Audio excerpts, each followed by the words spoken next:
He said my name before I even told him who I was. Just like that. Casual, like we'd met before. The sound of it almost didn't register at first. It had been 12 years since I'd heard anyone say it out loud.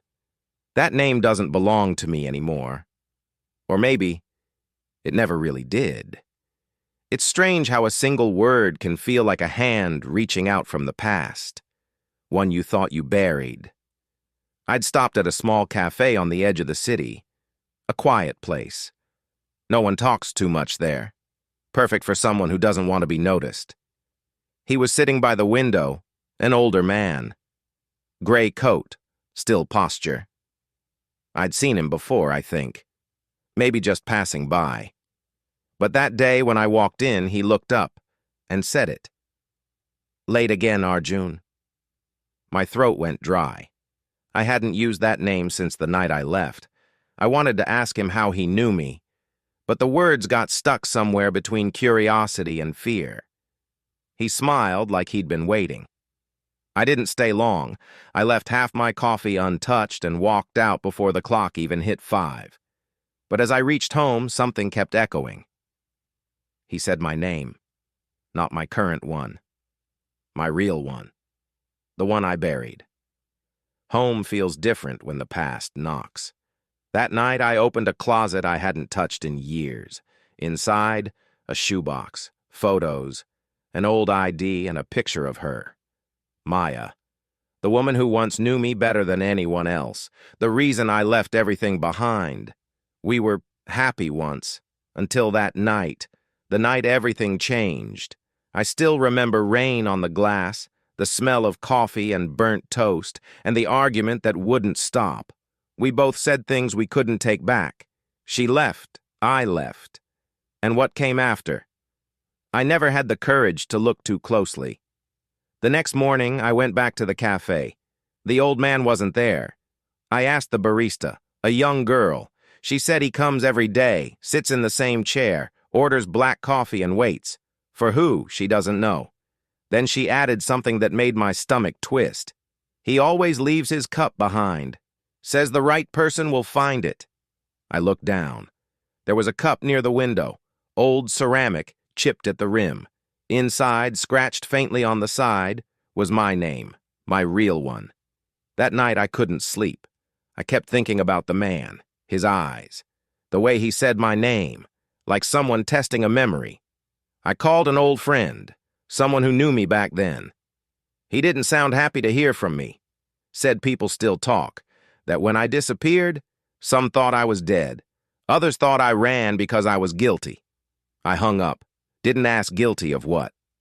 2 days later, I boarded a train, back to the town I swore I'd never return to. It looked smaller, older, almost tired, like it too had been waiting. Every corner had ghosts. The park bench where Maya used to read, the tea stall where we fought, the street light that flickered that night, the one that never got fixed. I found her flower shop, didn't go in, just watched from across the road. She looked happy, or at least peaceful, and I realized I didn't know if I deserved to be remembered by her. That evening, I followed a familiar road, one that led to the edge of town. There used to be an old house there where the lights never quite worked and where everything smelled of rain and wood. The door was unlocked. Inside, dust, silence, and a chair by the window. And him. The same man from the cafe. He didn't look surprised to see me, he just said, "Took you long enough?" My heart was pounding, but his voice was steady. He told me he'd been looking for me for years. That his daughter, the one in the photo on the mantel, used to come to that cafe every day. That her name was Maya. The word hit like a blow. For a second, everything inside me stopped moving. He kept talking, almost gently. Said she was alive, but not the same. That after the accident, she lost parts of her memory, faces, names, moments, gone. Sometimes she would go to that cafe and wait, saying she was sure someone would find her there. She didn't know who, just someone. My chest tightened.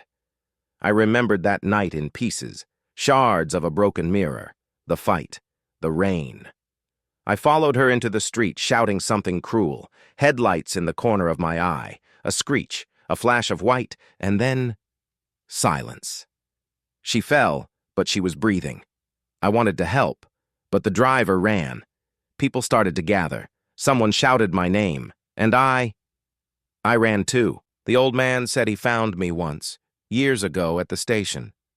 He was going to tell me she'd survived, but when he saw my new name, he thought maybe forgetting was my way of surviving.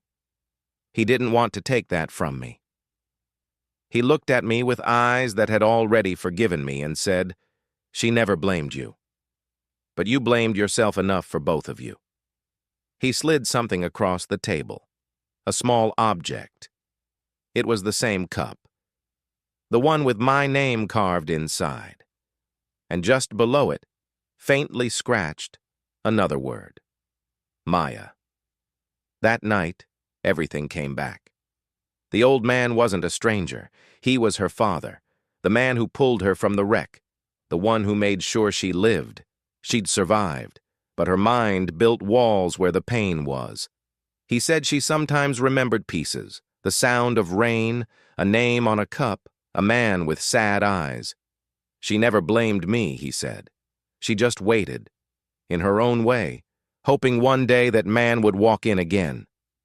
I sat there, shaking, not sure if the ache in my chest was guilt or relief. All those years of running, of hiding from my own name, and she had been here, breathing the same air, walking the same streets. The old man said she still came to the cafe every Thursday right before sunset. I didn't know what to do with that information. Could I face her? Could she remember me? Or would saying her name reopen something that was better left healed? He didn't give advice, just left me with the cup. 2 names. 1 life split in half. I left that house at dawn. The sky was clear for once. The town looked smaller, almost forgiving. That Thursday, I went back to the cafe. The same table, the same chair by the window. She was there, hair shorter, eyes quieter. When she looked up, there was a pause. Not recognition, but something close. A spark that knew warmth even if it forgot the fire. She smiled politely and said, "Sorry. Do I know you?" I smiled back. "Maybe once." She looked at the cup in my hand, traced the carved letters with her thumb, and whispered, "Arjun. Pretty name." That was enough. As I walked away, the old man's words echoed. "She never blamed you." And for the first time, I believed him. He said my name before I even told him who I was. Maybe he wasn't reminding me. Maybe he was giving me back the only thing I'd ever truly lost, the chance to forgive myself.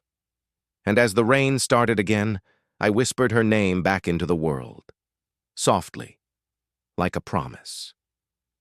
Maya.